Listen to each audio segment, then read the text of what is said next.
9ನೇ ತಾರೀಕು ಕಳೆದು ಒಂದು 2-3-4 ದಿವಸಗಳೊಳಗೆ ವಿಧಾನಸೌಧವನ್ನು ಪ್ರವೇಶ ಮಾಡಲಿಕ್ಕಿರುವಂತ ನನ್ನ ಆತ್ಮೀಯ ಮಿತ್ರರು ನಮ್ಮ ಸಹೋದರರಾದಂಥ ನಾರಾಯಣ ಸ್ವಾಮಿಯವರೇ, ಮೈಸೂರಿನಿಂದ ಬಂದರೆ ನಮಗೆ ಪ್ರಚಾರಕ್ಕೆ ನಮ್ಮ ಶಾಸಕ ಮಿತ್ರ ಶ್ರೀವಾಸ್ತವರೇ, ನಮ್ಮ ಮಾಜಿ ಶಾಸಕರಾದಂಥ ರಾಜೇಶ್ವರವರೇ, ವೇದಿಕೆಯಲ್ಲಿ ಉಪಸ್ಥಿತರಿರುವಂಥ ಎಲ್ಲ ಹಿರಿಯರೇ, ಸೇರಿದಂಥ ಶ್ರದ್ಧೆಯ ತಾಯಿದರೆ, ಆತ್ಮೀಯ ಅಣ್ಣ ತಮ್ಮಂದರು, ಪ್ರಾಯಶಃ ಭಾರತೀಯ ಜನತಾ ಪಾರ್ಟಿ ತೀರ್ಮಾನ ಮಾಡಿದೆ. ಸಮಾಜದಲ್ಲಿ ಜವಾಬ್ದಾರಿಗಳನ್ನ ಕೊಡುವಂತ ಆ ಕೆಲಸ ಕಾರ್ಯಗಳನ್ನ ಯಾರು ಯೋಗ್ಯರಿದ್ದಾರ, ಯಾರು ಸಮರ್ಥರಿದ್ದಾರ ಅವರಿಗೆ ಕೊಡಬೇಕು ಅಂತ ನಿಶ್ಚಯ ಮಾಡಿದ್ದೇವೆ. ಅದಕ್ಕಾಗಿ ನಮ್ಮ ಸಮರ್ಥ ಅಭ್ಯರ್ಥಿ ಸನ್ಮಾನ್ಯ ಶ್ರೀನಿವಾಸ್ ಅವರನ್ನು ನಾವು ಕಣಕ್ಕಿಳಿಸಿದ್ದೇವೆ.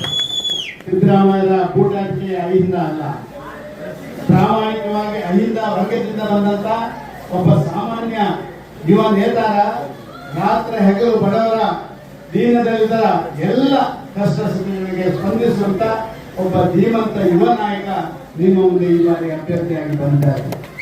ನಾವೇನು ಸೂಟ್ ಕೇಸ್ ಇಟ್ಕೊಂಡು ಬಂದಿಲ್ಲ. ಸೂಟ್ ಕೇಸ್ ಇಟ್ಕೊಂಡು ಬರೋರು ಬೇರೆ ಕಡೆ ಬರ್ತಾರೆ, ಸೂಟ್ ಕೇಸ್ ಇಟ್ಕೊಂಡು ಬರ್ತಾರೆ, ಮತ್ತೆ ಸೂಟ್ ಕೇಸ್ ತುಂಬಿಸಿಕೊಂಡು ಹೋಗ್ತಾರೆ. ನಿಮ್ಮ ಕಷ್ಟ ಸುಖಗಳಿಗೆ ಅವರಿಗೆ ಯಾವತ್ತೂ ಸಿಕ್ಕೋದಿಲ್ಲ. ಇವತ್ತು ಭಾರತೀಯ ಜನತಾ ಪಾರ್ಟಿ ತೀರ್ಮಾನ ಮಾಡಿದೆ, ಕರ್ನಾಟಕ ರಾಜ್ಯದ 3 ವರ್ಷ ಕಾಂಗ್ರೆಸ್ನ ದುರಾಡಳಿತಕ್ಕೆ ಕೊನೆ ಹಾಕಬೇಕು ಅಂತ ಹೇಳಿದ್ರೆ ಈ 2 ಬೈ ಎಲೆಕ್ಷನ್ಸ್ ಇದು ರಾಜ್ಯದಲ್ಲಿ ಒಂದು ಹೊಸ ಅಧ್ಯಾಯವನ್ನು ಬರೆಯುವಂತ ಕೆಲಸ ಕಾರ್ಯಗಳನ್ನು ಮಾಡಬೇಕು. ನಮ್ಮ ಶ್ರೀನಿವಾಸರನ್ನ ವಿಧಾನಸಭೆಗಳಿಗೆ ಕಳಿಸುವುದರ ಮುಖಾಂತರ ಸಿದ್ದರಾಮಯ್ಯರ ಮತ್ತು ಡಿ ಕೆ ಶಿವಕುಮಾರ ಕುರ್ಚಿಯ ಕದನಕ್ಕೆ ನೀವು ಜಗಳ ಮಾಡ್ತಾನೆ, ನಾವು ಜನಸೇವೆ ಮಾಡ್ತೇನೆ ಇರ್ತೀವಿ ಅಂತ ಹೇಳುವಂತ ಒಂದು ಸಂದೇಶವನ್ನು ಕೊಡಬೇಕು ಅಂತ ಹೇಳುವಂತ ತೀರ್ಮಾನ ಮಾಡಿ. ಇದಕ್ಕಾಗಿ ನಾವೆಲ್ಲರೂ ನಮ್ಮ ಶ್ರೀನಿವಾಸ ದಾಸ್ಕರಿ ಪರವಾಗಿ ಚುನಾವಣಾ ಮತಯಾತ್ರೆಗೆ ಬಂದಿದ್ದೇವೆ. ನಾನು ಒಬ್ಬ ರಾಜ್ಯದ ಮುಖ್ಯಮಂತ್ರಿಯಾಗಿ ಕೆಲಸ ಮಾಡ್ತೇನೆ. ರಾಜ್ಯದ ಅಧಿಕಾರ ಚಲಾವಣೆ ಮಾಡುವಂಥದ್ದು ಅದು ಇಡೀ ಸಮಾಜದ ಹಿತಾಸಕ್ತಿಗಾಗಿ, ರಾಜ್ಯದ ಹಿತಾಸಕ್ತಿಗಾಗಿ ಇರಬೇಕು. ರಾಜ್ಯದ ಖಜಾನೆಯನ್ನು ಕೊಳ್ಳೆ ಹೊಡಲಿಕ್ಕೆ, ಲೂಟಿ ಹೊಡಲಿಕ್ಕೆ ಯಾರಿಗೂ ಒಂದು ಮುಖ್ಯಮಂತ್ರಿ ಸ್ಥಾನ, ಉಪಮುಖ್ಯಮಂತ್ರಿ ಸ್ಥಾನ ಕೊಡುವಂಥದ್ದಲ್ಲ.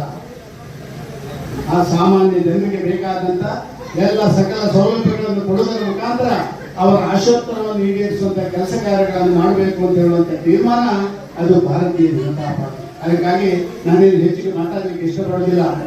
ನಮ್ಮ ಅಭ್ಯರ್ಥಿಗಳಿಗೆ ಕೂಡ ಬೇರೆ ಬೇರೆ ಕಡೆ ತುಂಬಾ ಕಡೆ ಹೋಗ್ಬೇಕಾಗಿದೆ, ಎಲ್ಲರನ್ನು ಭೇಟಿ ಮಾಡಬೇಕಾಗಿದೆ, ನಿಮ್ಮೆಲ್ಲರ ಆಶೀರ್ವಾದವನ್ನು ಕೇಳಬೇಕಾಗಿದೆ. ನಾನು ಇಷ್ಟೇ ವಿನಂತಿ ಮಾಡ್ತೀನಿ, ಯಾವ ವಿಶ್ವಾಸದಿಂದ ಭಾರತೀಯ ಜನತಾ ಪಾರ್ಟಿಯ ಕಮಲದ ಚಿಹ್ನೆಗೆ ಶ್ರೀನಿವಾಸ್ ದಾಸ್ಕರಿಯಪ್ಪರಿಗೆ ನೀವು ಮತ ಚಲಾವಣೆ ಮಾಡ್ತೀರಾ, ಆ ವಿಶ್ವಾಸಕ್ಕೆ ಅಪಚಾರ ಆಗದ ರೀತಿಯಲ್ಲಿ ಪ್ರೀತಿ ವಿಶ್ವಾಸದಿಂದ ನಿಮ್ಮ ಸೇವೆಯನ್ನ ನಿರಂತರವಾಗಿ ಮಾಡ್ತೇವೆ. ಅದಕ್ಕಾಗಿ ಶ್ರೀನಿವಾಸರಿಗೆ ಆಶೀರ್ವಾದ ಮಾಡಿ ಅಂತ ಹೇಳುವಂತ ಮತಯಾತ್ರೆಯನ್ನು ಬಂದಿದ್ದೇನೆ. ನಾನು ನಿನ್ನೆ ಬಂದಿದ್ದೆ. ನಿನ್ನೆ ಬಂದು ದಾವಣಗೆರೆಯ ನಗರದ ಬೇರೆ ಬೇರೆ ಪ್ರಮುಖ ಸ್ಥಳಗಳಲ್ಲಿ ಸುಮಾರು 7 ಕಡೆ ಸುಮಾರು 100ಕ್ಕಿಂತ ಹೆಚ್ಚು ಬೇರೆ ಬೇರೆ ಜನ ಇದ್ದಂತ ಸಭೆಗಳಲ್ಲಿ ಭಾಗವಹಿಸಿ ಅವರಲ್ಲಿ ಮಾತುಕತೆಗಳನ್ನು ಮಾಡಿ, ಇಲ್ಲಿ ಏನು ಯಾವುದೋ ಒಂದು ವೋಟ್ ಬ್ಯಾಂಕ್ ಅಥವಾ ನಮ್ಮ ಸ್ವಾರ್ಥಕ್ಕಾಗಿ ಉಪಯೋಗ ಮಾಡುವಂತ ರಾಜನೀತಿಗಿರುವಂತದ್ದು ಅಂತ ಹೇಳುವಂತ ಜನರಿಗೆ ಕೂಡ ಇವತ್ತು ಬುದ್ಧಿ ಕಲಿಸಲಿಕ್ಕೆ ಆ ಸಮಾಜದವರು ಕೂಡ ತೀರ್ಮಾನ ಮಾಡಿದ್ದಾರೆ. ಇಡೀ ನಮ್ಮ ದಾವಣಗೆರೆಯ ದಕ್ಷಿಣ ಇವತ್ತು ಭಾರತೀಯ ಜನತಾ ಪಾರ್ಟಿ ಅಭ್ಯರ್ಥಿಯನ್ನು ಆಯ್ಕೆ ಮಾಡಲಿಕ್ಕೆ ತಯಾರಾಗಿದೆ. ನೀವೆಲ್ಲ ಆಶೀರ್ವಾದ ಮಾಡಿ ಅಂತ ಹೇಳಿ ನಿಮ್ಮಲ್ಲಿ ತಲೆದಕ್ಕಿಸಿ ವಿನಂತಿ ಮಾಡಿಕೊಳ್ತಾ, ಅವರು ತುಂಬಾ ಓಡಾಟಗಳನ್ನು ಮಾಡಬೇಕು, ಎಲ್ಲರ ಮನೆಯಲ್ಲಿ ಬರ್ಲಿಕ್ಕೆ ಆಗ್ತಿಲ್ಲ. ಅದಕ್ಕಾಗಿ ಈ ರೀತಿಯ ರ್ಯಾಲಿಗಳ ಮುಖಾಂತರ ಆ ಒಂದು ರಥದಿಂದಲೇ ನಿಮ್ಮೆಲ್ಲರಿಗೂ ತಲೆದಕ್ಕಿಸಿ ವಂದಿಸಿ ಮುಂದೆ ಚುನಾವಣೆಯನ್ನು ವಿಜೇತರಾದ ನಂತರ ನಿಮ್ಮೆಲ್ಲರನ್ನ ಅವರು ಭೇಟಿ ಮಾಡಲಿಕ್ಕಿದ್ದಾರೆ. ಆಶೀರ್ವಾದ ಮಾಡಿ ಭಾರತೀಯ ಜನತಾ ಪಾರ್ಟಿಯ ನರೇಂದ್ರ ಮೋದಿ ಅವರ ಕಮಲದ ಚಿಹ್ನೆಗೆ ಮತ ಚಲಾವಣೆ ಮಾಡಿ ಅಂತ ಕೇಳಿ ನಿಮಗೆಲ್ಲ ಒಂದ್ಸ ನನ್ನ ಮಾತು ನಿಲ್ಲಿಸ್ತೇನೆ. ಜೈ ಹಿಂದ್, ಜೈ Karnataka.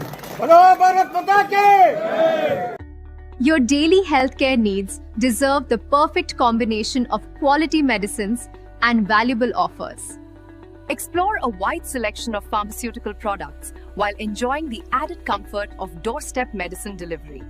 Contact now and discover the latest offers designed to make healthcare easier and more accessible.